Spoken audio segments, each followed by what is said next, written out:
बिस्मिल्लाहिर्रहमानिर्रहीम। अस्सलामु अलैकुम वरहमतुल्लाहि वबरकातुहू।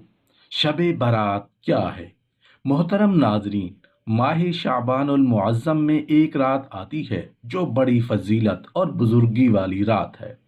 जलीलुल कदर ताबई हज़रत अत्तार बिन यसार रहमतुल्लाह अलैह फरमाते हैं कि लैलतुल कद्र के बाद शाबान की 15वीं शब से ज़्यादा कोई रात अफजल नहीं। इस रात के कई नाम हैं। लैलतुल मुबारका यानी बरकतों वाली रात, यानी अल्लाह ताला की रहमत खासा के नजूल की रात। दस्तावेज वाली रात, दोजख से छुटकारा मिलने और बरी होने की रात। इस रात में रहमत खुदावंदी के तुफैल बेशुमार इंसान दोजख से निजात पाते हैं, इसलिए इस रात को शब बारात कहते हैं। ये शाबान की 15वीं शब होती है। अहादीस मुबारका में इस शब को बड़ी फजीलत और खसूसियात जिक्र की गई हैं। मोहतरम नाजरीन, हम अहादीस की किताबों में ये आम तौर पर पढ़ते और सुनते रहते हैं कि अल्लाह ताला आम रातों में रात के तिहाई हिस्से में आसमान दुनिया पर तशरीफ़ फरमाते हैं और निदा आती है कोई जो मुझसे मगफिरत तलब करे, है कोई जो मुझसे रिज्क तलब करे, है कोई मुसीबत ज़दा जिसकी मुसीबत को दूर करूं। लेकिन शब बारात में बिल्कुल इसके मुख्तलिफ है कि शब बारात में अल्लाह ताला गरूब आफताब से लेकर यानी मगरिब के बाद से लेकर सुबह सादिक तक आसमान दुनिया पर नजूल फरमाते हैं और अपनी मखलूक पर नजर रहमत फरमाते हुए बेशुमार इंसानों की मगफिरत फरमा देते हैं। अलबत्ता कुछ महरूमुल किस्मत लोग ऐसे हैं जो इस शब में भी नजर रहमत से महरूम रहते हैं। एक हदीस है जिसका मफहूम कुछ इस तरह है कि हज़रत आयशा सिद्दीक़ा रज़ी अल्लाह अन्हा नबी करीम सल्लल्लाहु अलैहि वसल्लम से रिवायत फरमाती हैं कि आपने फरमाया, क्या तुम्हें मालूम है कि इस रात यानी शाबान की 15वीं शब में क्या होता है? हज़रत आयशा सिद्दीक़ा रज़ी अल्लाह अन्हा ने दरियाफ्त किया, या रसूल अल्लाह सल्लल्लाहु अलैहि वसल्लम, आप बता दीजिए कि इसमें क्या होता है। तो आप सल्लल्लाहु अलैहि वसल्लम ने फरमाया, इस शब में ये होता है कि इस साल में जितने भी पैदा होने वाले हैं वो सब लिख दिए जाते हैं और जितने इस साल मरने वाले होते हैं वो सब भी इस रात में लिख दिए जाते हैं। इस रात में सब बंदों के आमाल सारे साल के उठाए जाते हैं और इसी रात में लोगों की मुकर्ररा रोज़ी उतरती है। हज़रत अत्तार बिन यसार रहमतुल्लाह अलैह फरमाते हैं कि जब शाबान की 15वीं शब होती है तो अल्लाह ताला की तरफ से एक फहरिस्त मलकुल मौत को दी जाती है और हुक्म दिया जाता है कि जिन लोगों का नाम इस फहरिस्त में दर्ज है उनकी रूहों को कब्ज़ करना है। कोई बंदा तो बागों के दरख्त लगा रहा होता है, कोई शादी कर रहा होता है, कोई तामीर में मसरूफ़ होता है, हालांकि उसका नाम मुर्दों की फहरिस्त में लिखा जा चुका होता है। हज़रत उस्मान बिन मुहम्मद रहमतुल्लाह अलैह फरमाते हैं कि रसूलुल्लाह सल्लल्लाहु अलैहि वसल्लम ने फरमाया कि उम्रें एक शाबान से दूसरे शाबान तक तय की जाती हैं। यहाँ तक कि इंसान शादी ब्याह करता है, उसके बच्चे होते हैं, हालांकि उसका नाम मुर्दों की फहरिस्त में दाखिल हो चुका होता है।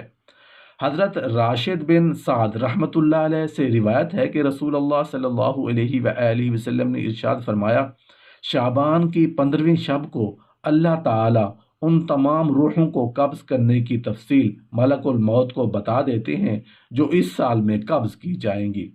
एक हदीस है जिसका मफहूम कुछ इस तरह है कि हज़रत अबू हुरैरा रज़ी अल्लाह अन्हु रिवायत करते हैं कि रसूलुल्लाह सल्लल्लाहु अलैहि वसल्लम ने इरशाद फरमाया कि मेरे पास निस्फ माह शाबान की रात जिब्राईल अलैहिस्सलाम तशरीफ़ लाए और अर्ज़ करने लगे, ऐ अल्लाह के रसूल, आसमान की तरफ अपना सर मुबारक उठाइए। मैंने उनसे दरियाफ्त किया कि ये कौन सी रात है। उन्होंने कहा, ये वो रात है जिस रात अल्लाह ताला रहमत के 300 दरवाजे खोल देते हैं और हर उस शख्स को बख्श देते हैं जिसने उसके साथ किसी को अपना शरीक नहीं ठहराया होता, बशर्ते कि वो जादूगर ना हो, सूदखोर ना हो, जानी ना हो, शराब का आदी ना हो। उन लोगों की अल्लाह ताला उस वक्त तक बख्शिश नहीं फरमाता जब तक कि वो तौबा ना कर लें। जब रात का चौथाई हिस्सा गुजर गया तो जिब्राईल अलैहिस्सलाम फिर तशरीफ़ लाए اور کہا یا رسول اللہ صلی اللہ علیہ وآلہ وسلم اپنا سر مبارک اٹھائیے۔ آپ نے ایسا ہی کیا۔ آپ نے دیکھا جنت کے دروازے کھلے ہیں اور پہلے دروازے پر ایک فرشتہ پکار رہا ہے، خوشی ہو اس شخص کے لیے جس نے رات کو رکوع کیا، اور دوسرے دروازے پر ایک فرشتہ ندا دیتا ہے، خوشی ہو اس کے لیے جس نے اس رات میں سجدہ کیا۔ تیسرے دروازے پر ایک فرشتہ ندا دے رہا تھا، خوشی ہو اس کے لیے جس نے اس رات دعا کی۔